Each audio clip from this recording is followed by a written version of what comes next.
Hi guys! May mga nagtatanong sa amin kung paano daw yung setup ng hydroponics namin. Papakita natin kung ano yung setup. Ganito po yung setup namin. May 4 na tubo dyan. Bali, old PVC lang mga ito na pinagdugtong-dugtong lang ni Daddy at saka nung kaibigan namin.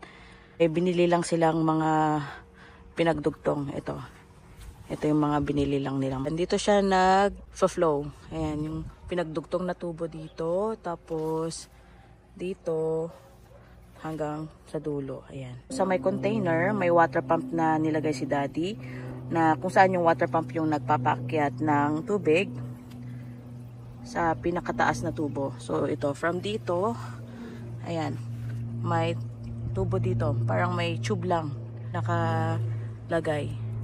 So kung tatanggalin natin, ayan, nakadugtong lang siya, o, di ba? Continuous lang, o, pag tinanggal ko, o. So ganyan lang siya. Para continuous lang yung flow. So, yung tubig po niya tuloy-tuloy pababa. From top, from dito, sa unang tubo, babagsak po yan sa pababa. So, same process lang naman sa mga next na tubo. Tapos, yung pinakadulong tubo, yun yung may tubig na papunta sa container. So, ito yung container namin or yung reservoir. So, may laman na tubig ito. At may kasamang fertilizer. Ayan. Ganyan yung itsura. Ito pala yung ginagamit ni Daddy na hinahalo niya dun sa tubig na pang fertilizer din. Single part for hydroponics. Para mas maganda yung mga tubo ng ating mga tanim. O, ayan, may solar din dito para pag may araw ay continuous lang yung flow. Ganyan lang naman yung setup namin. Pag wala pong araw, nakastop po yung water pump.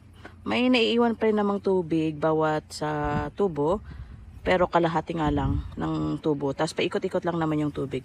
So, titignan natin dito. May ayan, ganyan yung setup nyo. Basta nakababad lang yung either konting ugat ng tanim namin. So, yan. Tapos pwede na yan. So, lahat naman ito DIY lang talaga. Kahit ito nga lang na foam. Yung nabibili lang sa warehouse. Tapos pinutol-putol lang ni Daddy. So, ayan. Wait lang. Yung iba, hindi siya nakailalim. Parang yung iba naputol. Kaya ilalim natin, push natin. Tingnan natin kung mabubuhay pa tong lettuce natin. Hindi pala siya naka-direct. Matagal na tong hydroponics namin. Mga more than 5 years na. So, ayan. Nakakonect lang siya. Ganyan. O, diba? DIY. Yan. Kung may katanungan kayo, mag-comment lang kayo.